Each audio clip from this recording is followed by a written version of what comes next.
5, 4, 3, 2, 1.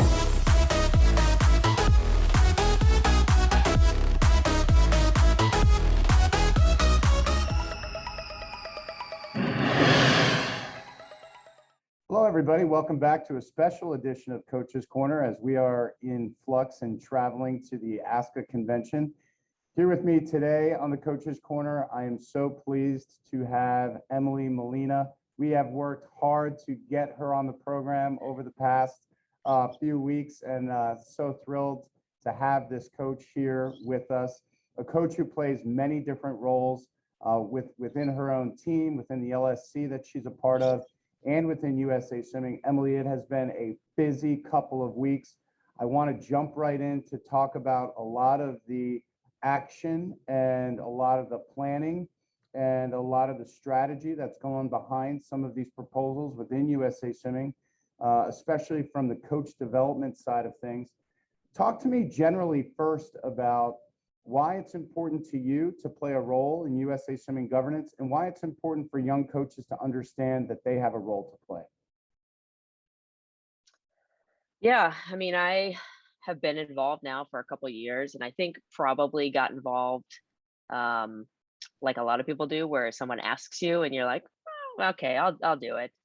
And then, you know, I would say that had a pretty passive role the first year or two. I had zero idea what was going on. I went to convention and had no idea what was happening. It's like a deer in the headlights sort of experience. I think I got confused for other people more often than anything else. That was a memorable time. And then I sort of, you know, found my footing and realized that, you know, we all have a lot of opinions about how our organization should run. There are oftentimes rooted in our own team and challenges and all of that, or our own LSC. And so I kind of got to the point where I was like, okay, you can either sit here and be, you know, at the whim of the way the organization is going to go, or you can have a voice. And so I'm not really a sit back and complain and do nothing kind of person. And so I just kind of, at that point, jumped right in. And what have you found has been early on one of the more rewarding aspects of playing a role in USA Swimming governance? I think you really eloquently described sort of the overwhelming feeling that it can have for some young coaches.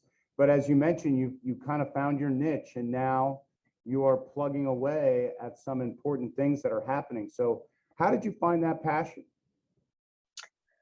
Yeah, I mean, I think, you know, I initially was just within LSC governance. That's obviously how everyone gets into the USA Swimming vortex. But you know, I kind of gravitated initially to DEI stuff.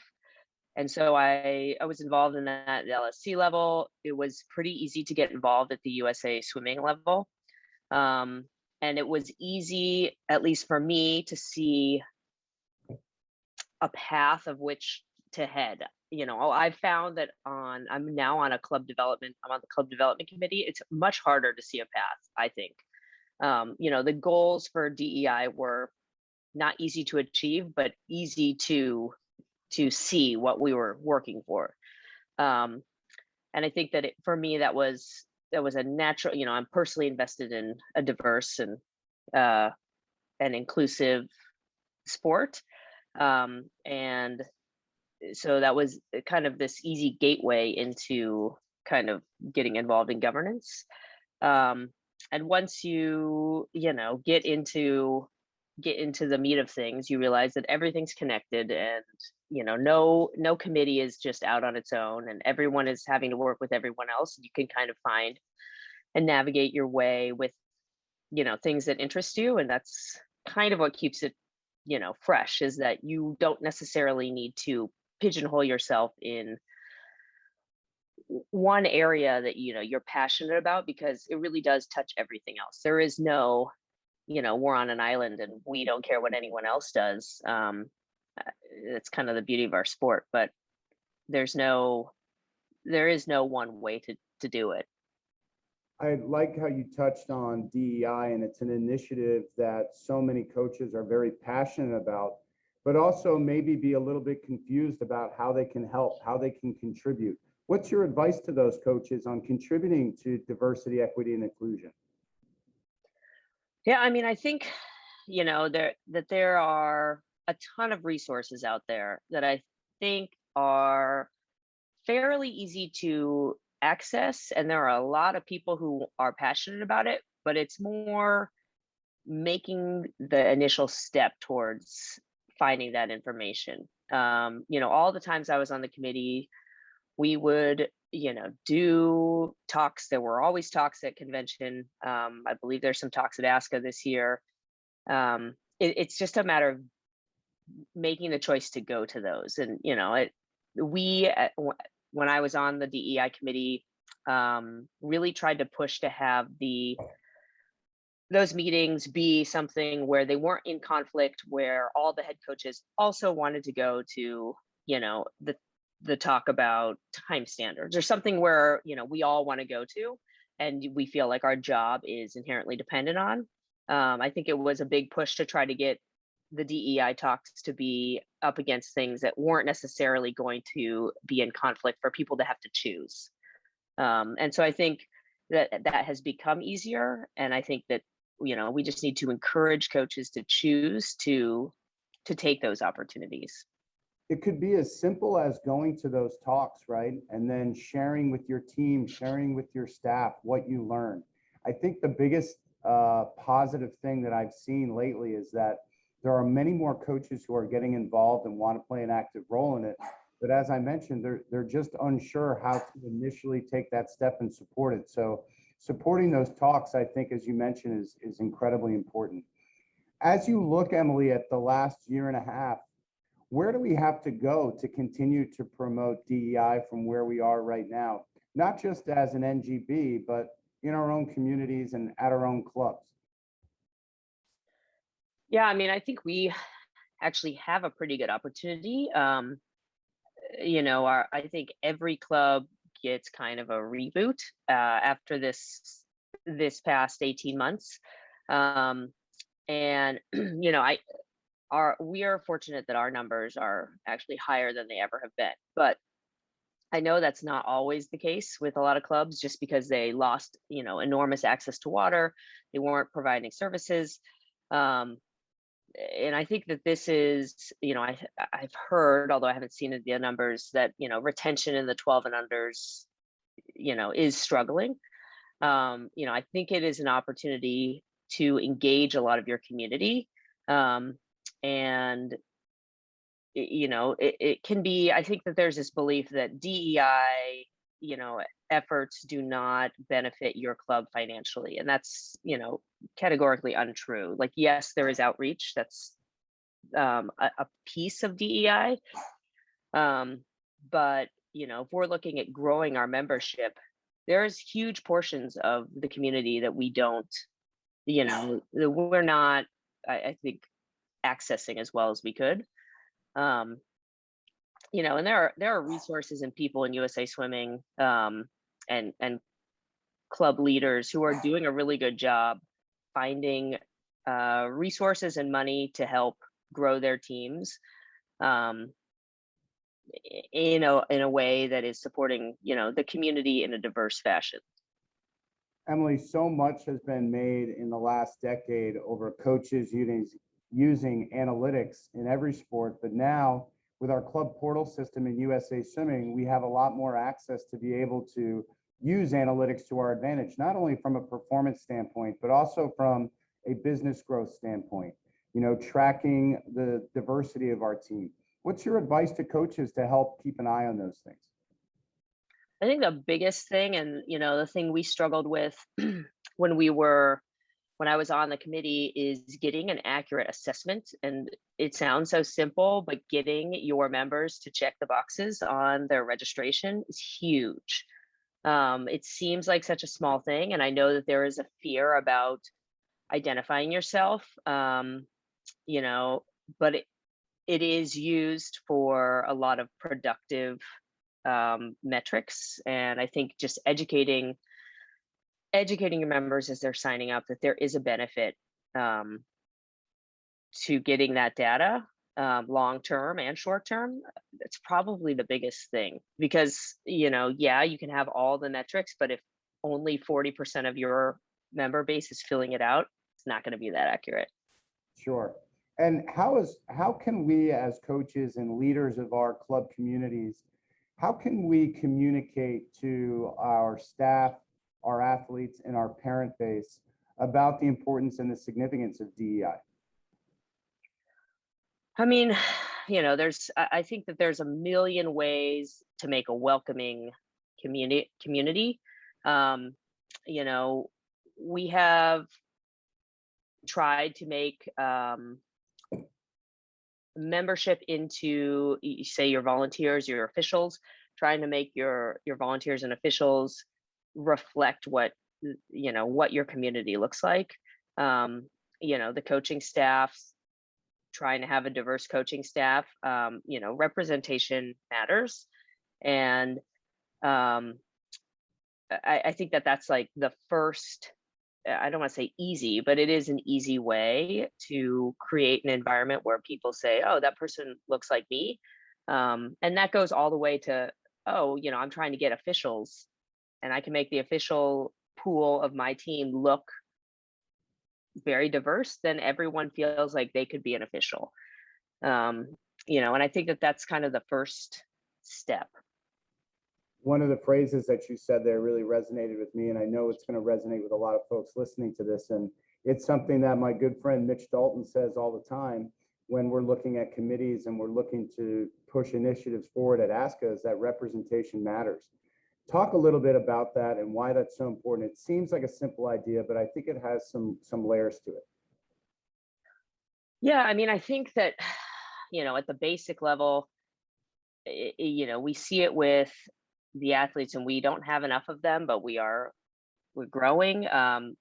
Kids seeing Olympians that look like them, and that happens in every sport. I see examples of it in every sport. We saw it with the US Open, in tennis. Kids are inspired when people who are being successful in a sport they're doing look like them. It doesn't matter what sport, what they're representing. I think that inspires people. And I think that goes all the way up to, officials, coaching staffs, all of that. You see someone, not that every kid dreams of being a swim coach, sadly, but but I think that, seeing a swim coach that looks like them creates an environment where they can feel more confident. And so I think at that level, having more people of color, having more women, having more people from all sorts of backgrounds, I think that only creates an environment where people will actually be more successful. Emily, you had a tremendous experience. Well, you've had tremendous experience working with a lot of great coaches. You've been a part of some great coaching staffs. You were a great athlete at UCLA, swam under Cyndi Gallagher, had Greg Meehan as an assistant coach, young Greg Meehan before the Stanford days, and swam with Jay Brenner, Dana Kirk, who I've always been good friends with from my days at Stanford Swim Camp. Talk about your experience as an athlete, as a collegiate athlete, and then your transition into coaching. Yeah, I mean, I was really fortunate to swim for, really great coaches. I was not the best athlete. That's like so many of us coaches can always say, like, we weren't the best athlete, but we're really hard workers. That was that was me. And I fortunately had coaches who, recognized that and valued that, and really, I would think, nurtured that skill in me. As an age group swimmer, I swam for Jay. if we get into like work-life balance, I can't say this is a good example. But he was 100% committed to us. I mean, he used to sleep in his office at the pool when it was really snowy so that he wouldn't miss practice. I'm not suggesting coaches do that because that sounds a little crazy now. But, that level of commitment, um, was inspiring to me. And then when I got to college, I was fortunate to swim, for Cyndi, I swam for Greg. They both really cared about us as people. And I think that that was kind of, eye-opening that, okay, we're eventually going to not be swimmers, regardless of how good we are. And these people really care about, how we are going to turn out as people after we're done with swimming. And that was really, really meaningful to me. Not that they didn't want us to perform as swimmers, but it was sort of like if you were the best person you could be, you were going to be the best swimmer that you could be. And I think that those kind of lessons and values, have really shaped me now. I strive to, kind of on a daily basis, try to make those people proud. We'll see. Well, I think you're doing a great job thus far. And talking about being proud, I know that you are a proud Bruin alum. What was it like transitioning as a teenage athlete who grew up in the Pacific Northwest and then moved to LA and then be in the sports world at UCLA? Yeah, I mean, I think my parents were actually worried that I was going to have a hard adjustment of being, kind of this big fish in a small pond, and then suddenly going be a small fish in a big pond. And I admittedly I loved every minute of it. It wasn't smooth sailing for me. I had a lot of injuries. I wasn't the best. I didn't achieve all my swimming goals, but when I look back, and that's why I can easily talk to others, my athletes now, is that it's when you look back, it's the experience that you had, and it's not really, I can't remember the times. And I think that I was so privileged and honored to be able to swim at a school like UCLA that, kind of every day I was kind of like, I can't believe this is happening. And it made it a treat.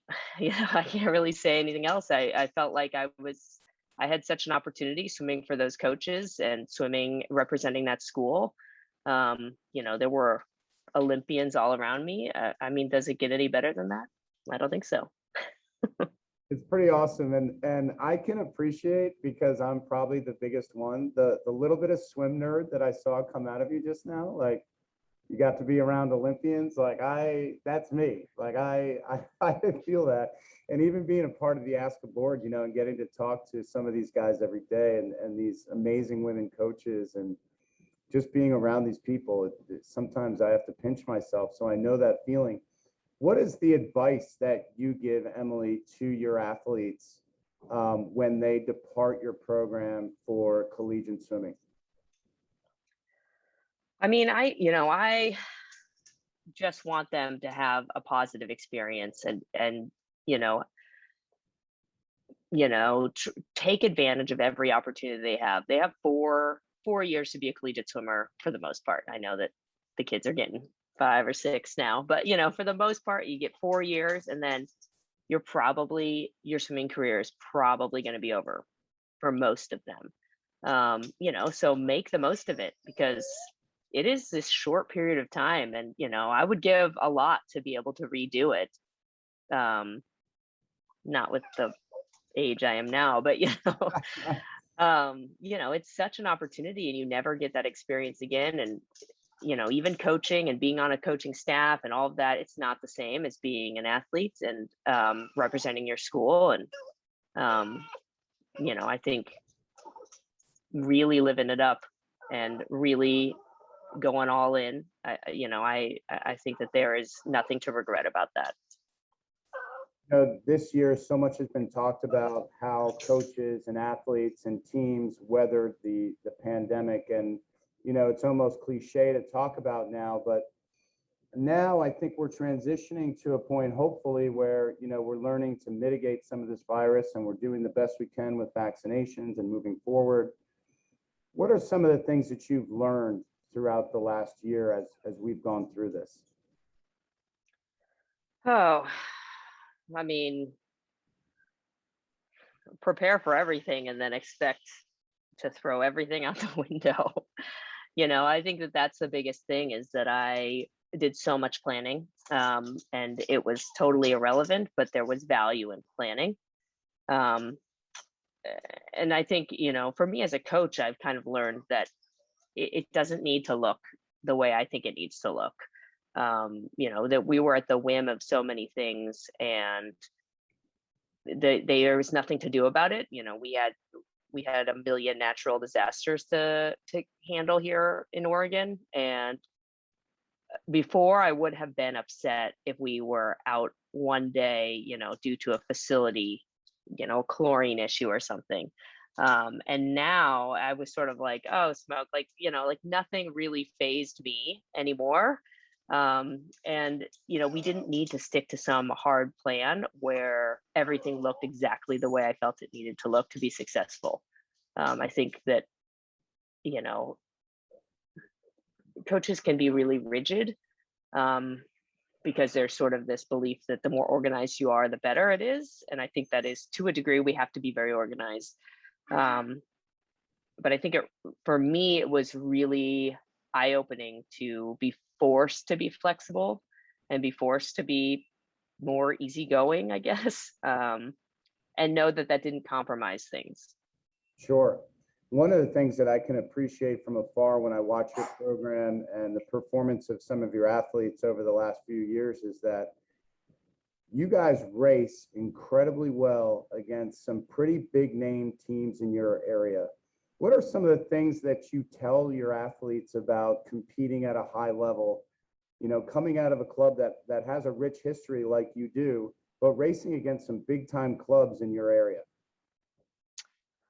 Yeah, I mean, I think that there is, you can only play the underdog card so often, but we can still play it. And I think that there is something to be said about, racing with a little bit of a chip on your shoulder. And especially, I mean, everyone could have played that card this year, and I'm sure that we all did to a degree. But I think that, instilling, I mean, I came from a pretty small team initially, instilling that you've done the work, and that you can step up and race anyone, is something that we're, trying to instill in our athletes.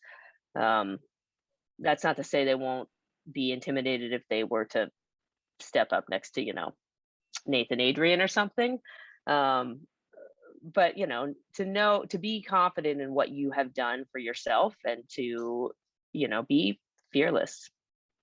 One of the things that I've always appreciated, and again, this is from the outside looking in, I don't know all the ins and outs, but the coaching community in the Pacific Northwest seems like a really neat community to be a part of. On this show this past year, we had Ash from Bellevue and those guys on, and now Abby Lou is up there, our mutual friend, and Tony Bates, who it's not quite the Pacific Northwest, but it's Northern California, and you guys seem to have this really neat collaboration of sharing and helping each other get better. Talk about what it's like coaching in that area of the world. Yeah, I mean, I think, we're pretty lucky, within Oregon and then within the Pacific Northwest to, just have such a deep respect for what each other are doing. And yes, we're competitive against each other as much as any other area. But I think we have, developed relationships over the years where we recognize that, another team's success has nothing to do with you. I mean, we tell that to our swimmers all the time, like you can't compare your own swimming against someone else. And then we turn around and forget about that. I think that we have been really fortunate that we have a community where we recognize that, other people will only push us to be better. I'm super pumped that Abby's at Bellevue. I was really bummed for Andrew to go down to Scottsdale, but bummed for me, happy for him. And I think that it's maybe, a slightly, maybe is reflective of, younger coaches coming in a little bit. And it's just the community matters maybe a little bit more. And I don't want to say the competitive nature is gone, but I just think that there is more of a community sense and needing support. Certainly after this past year, I've seen it grow even more. So yeah.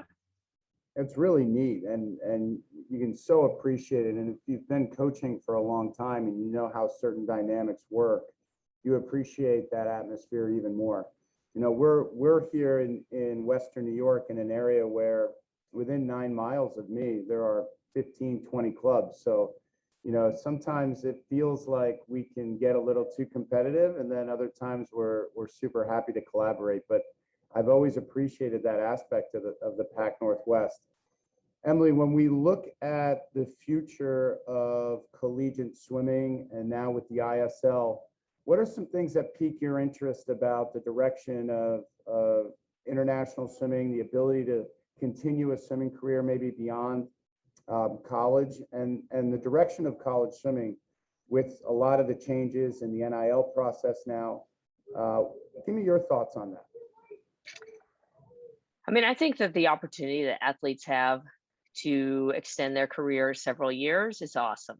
It just was something that was missing for most swimmers. As like a swim nerd, more meets where, you're getting big names putting up world records randomly is super exciting. And, from a longevity standpoint, it's really nice that athletes can probably extend their at least, pursuit of making the Olympics longer than they would have because they can make money swimming. I wish that it was easier to watch. As far as collegiate swimming, I honestly, I don't know. I have conversations with people about that all the time as, sort of like what is going to happen with this NIL thing. There seems to be no bounds right now. I don't know what that means. And I think it will be interesting. I have zero idea how it will play out. I hope that it plays out positively for the athletes and the programs. And it might be one of those kind of, I don't want to say, leveling the playing field sort of thing, but it probably, I anticipate it kind of making some different, the difference between maybe a D1, a D2, and a D3, aside from the top 10, might even things out a little bit. I have no idea. I think it'll be interesting to watch.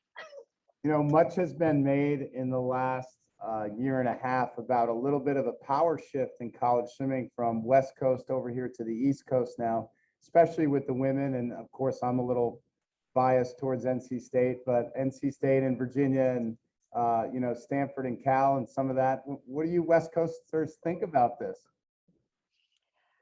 I mean, I think Stanford's going to be pretty good this year, but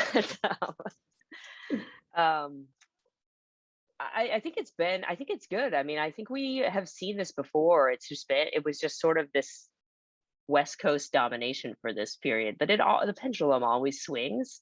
And I think that it's kind of exciting to have new blood in there. Certainly social media and like the perception of hype really plays into this. And that's kind of been interesting to see because, when I was going through the recruiting process many, many years ago, social media didn't exist. And so, maybe you saw a picture in Swimming World, but that was about it. I think that it's it's just a different world. But I appreciate kind of the huge push that the East has done and closed the gap so quickly. It's fun, and I think it will only yield faster swimming, and I think that will be pretty exciting. We kind of got cheated out of that 2020 year where I was expecting some pretty big swims, and then last year, was a hard year because every area of the country was so differently affected. But I think that this year it'll be pretty fun to watch. There's no doubt about it. Emily, I'm curious as your thoughts. It was fun this year at Olympic trials to see how fast everybody still went, to see that everybody still got better. And maybe we're looking at a sample of, some of the better athletes in the world, but at the same time, after a year of what we went through and to still see progression in the sport, to me, it says something about the human spirit, right? Talk to me about your thoughts after these Olympic trials and the Olympic Games. Yeah, I mean, I think that, if I think that if kids did not come out with, a stronger sense of grit and ability to deal with adversity, then they probably didn't make it in the sport. I think that it was so challenging. But the desire, I mean, I saw it on a local level. The kids stepped up and raced every time because it was sort of this perception like, well, this might be your last meet for 6 months, so go for it. And there was sort of this gratefulness that it was even happening. And that was certainly the sense of trials. Like, people were just so grateful that it was happening that they really wanted to capitalize on this experience. And same with the Olympic Games. I think everyone was just so thankful that it was happening and so appreciative that it was able to happen.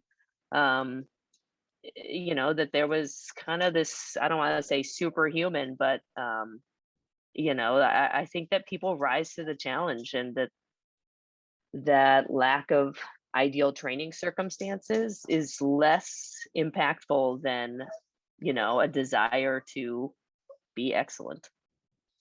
That's a great response. And, one of my last questions here before we do some quick fire questions, what are you most excited about for swimming in this country moving forward?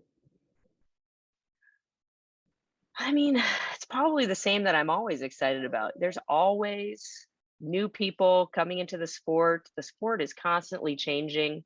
The youth talent that we have is unbelievable. You saw it on the Olympics. I think that's only beginning kind of to see kind of that, some of the athletes are going to retire and we're just going to get this whole host of just ultra talented youngsters. And who doesn't find that exciting? I think that, like if you're not excited to see what some of these kids do in the NC2A or, in 2024, which is not that long from now, you're not really into swimming because it's going to be amazing. And, I'm just kind of waiting to watch. Yeah, I love it. I was really excited about the club athletes making an impact at trials.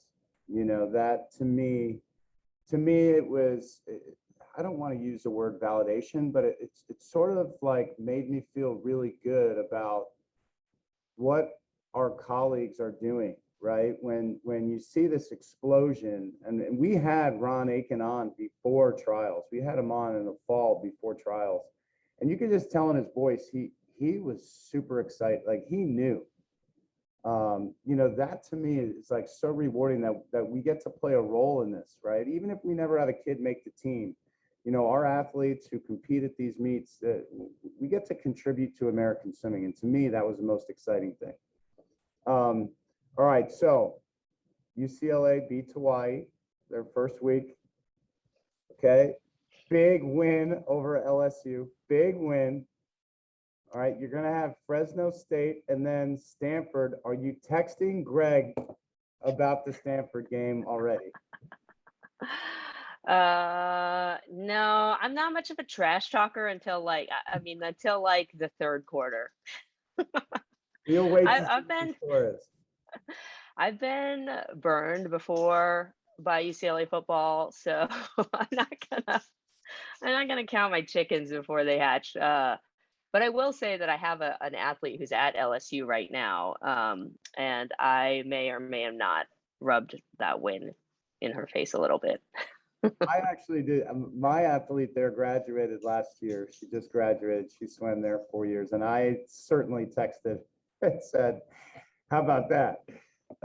Because it's been fun to get after LSU after they've been so good for so long. Emily, thank you so much for joining us on the Coach's Corner. I'm excited to interact with you more here in the future with USA Swimming Governance, and you are on the list of applicants for the ASCA Board of Directors. Wish you good luck, and looking Thank you.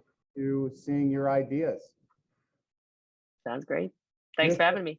No, you're welcome. This episode of the Coach's Corner will be available on YouTube and Spotify, and you can look for all the highlights and clips from this show at any time on our Fitter and Faster YouTube channel.